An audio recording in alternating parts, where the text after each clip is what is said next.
Assalamualaikum warahmatullahi wabarakatuh. Perkenalkan, nama saya Hairini Umi Haidaroh. Saya dari kelas IATB dengan NIM 530202000013.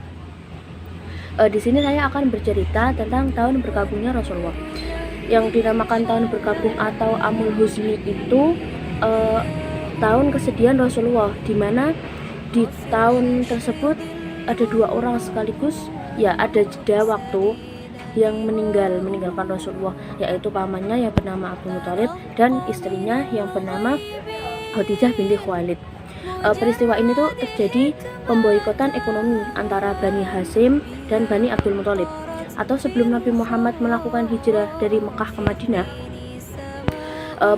pemboikotan ini itu dilakukan oleh kaum Quraisy dengan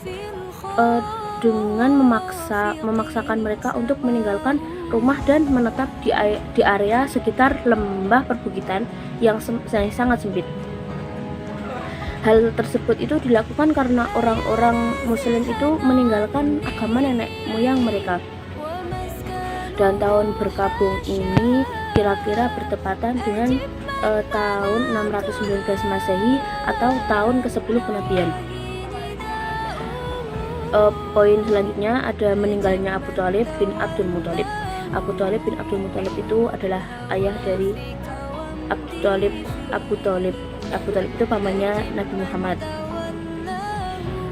Lalu beliau itu paman yang merawat Nabi setelah meninggalnya kakeknya yang bernama Abdul Muthalib. Setelah Nabi Muhammad diangkat sebagai Rasul, beliau pun pelindung utama Nabi Muhammad dari keluarga Bani Hasyim. Dan banyak juga serangan masyarakat juga yang menyakiti Rasulullah, dan Abu Muthalib itu yang melindungi Nabi Muhammad.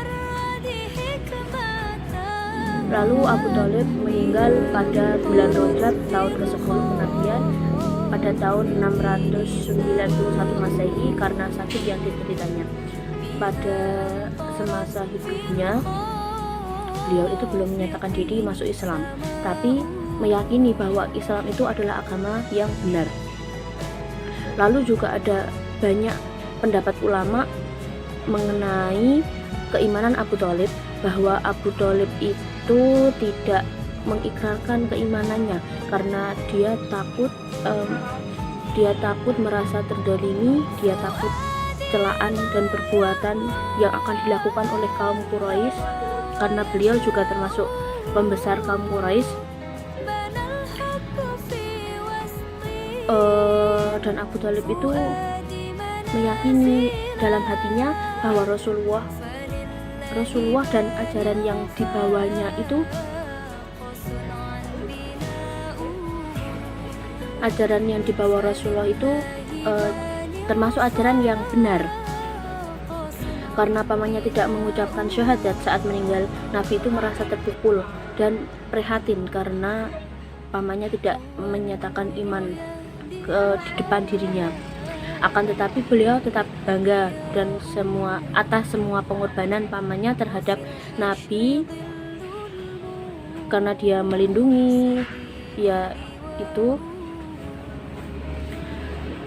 dan Nabi tidak memaksakan pamannya untuk masuk Islam, dan Nabi itu tidak putus asa akan pamannya masuk Islam dan berbicara dengan baik kepada pamannya agar tidak berlarut-larut dalam kesedihan.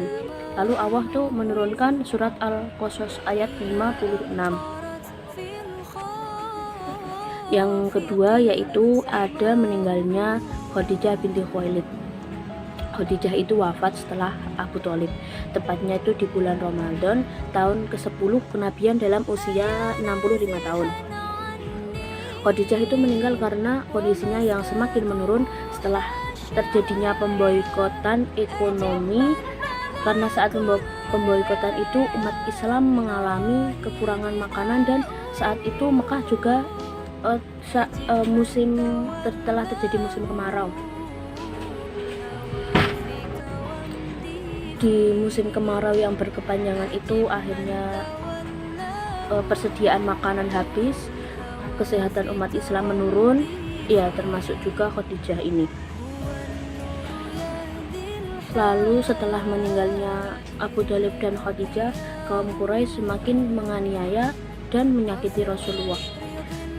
Juga kaum muslim, orang kafir semakin menantang dakwah Rasulullah. Orang-orang Quraisy itu juga sangat keras terhadap beliau. Gangguan dan siksaan mereka bisa dilakukan sampai meninggal jika mereka tidak mengikutinya lagi ke ajaran nenek moyang yang dulu.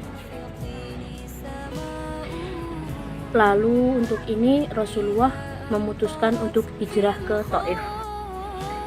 Hikmah di balik peristiwa tahun berkabung ini yaitu sebagai manusia meskipun berstatus sebagai nabi tidak akan pernah mampu mengupayakan yang namanya petunjuk. Itu adalah kuasa Allah, rahasia bagi kehidupan, dan kita harus bersabar atas cobaan yang diberikan Allah kepada kita, seperti ya Nabi Muhammad tadi yang kehilangan pamannya dan istrinya dalam jangka waktu yang sedikit. Dan saat telah meninggalnya keduanya itu telah meninggal, Rasulullah itu ibarat diajak jalan-jalan oleh Allah, yaitu dengan terjadinya Isra Mi'raj. Cukup sekian dari saya, apabila ada kesalahan mohon maaf. Wassalamualaikum warahmatullahi wabarakatuh.